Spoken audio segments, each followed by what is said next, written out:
This is your guide. This is your guide to know when is running with pain okay and when do we need to respect it and shut it down. So I'm a physical therapist, but I'm also a person. There's been times in my life where I weighed out the consequences and I may not have followed this, but I'm like a lot of you guys. My mental health is very closely tied to my physical health. That's why I do this. Partially, mainly why I run is for mental health. And that's why I'm so passionate about this, is trying to prevent you guys from getting injured. So all that to be said is this is a guide.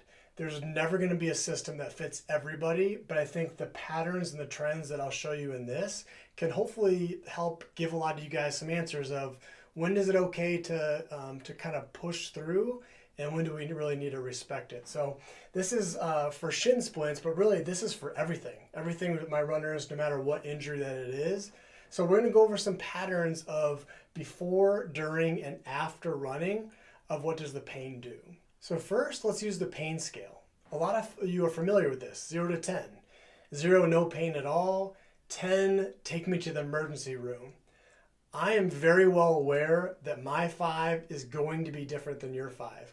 I've been dry needling for the better part of 7 years, and it is amazing the kind of pain tolerances or lack thereof of tolerance that people have.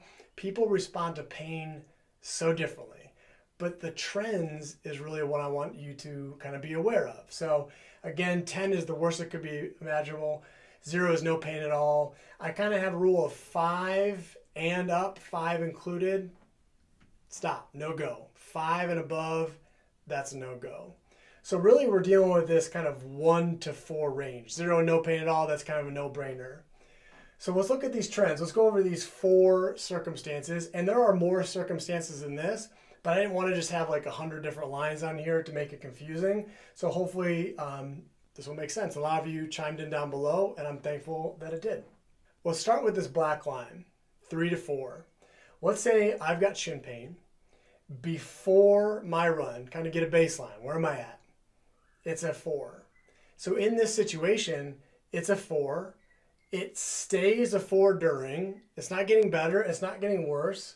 And afterwards, it's still a 4. And my afterwards is kind of in that 2-hour window.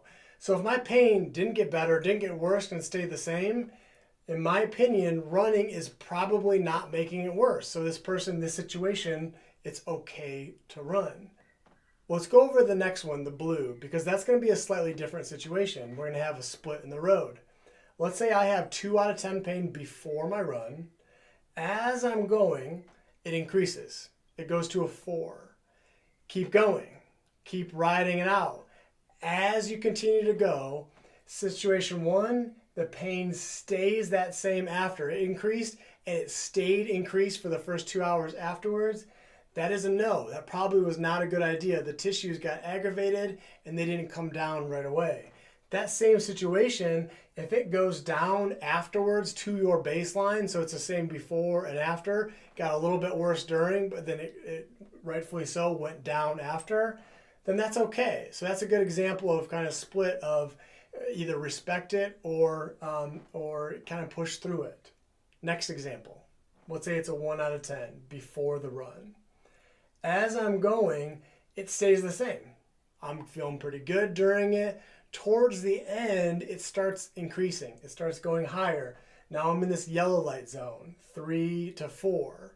If it increases afterwards and stays increased for about at least 2 hours afterwards, it's probably lower on the irritability chart, but still the fact that it increased and the fact that it stayed increased after, probably not a good idea to work through that. So this is what I'm going to do of if you've got to shut it down and you're in the red, I'm going to give you a protocol to do to kind of slowly, gradually get you back to running if you do have to shut it down. And this is always going to be your guide. Again, red, yellow, proceed with caution, green, we're good. So again, this is a guide. It's not going to work for everybody, but I hope that it works for you and just gives you some idea of when is it okay to push through and when is it not.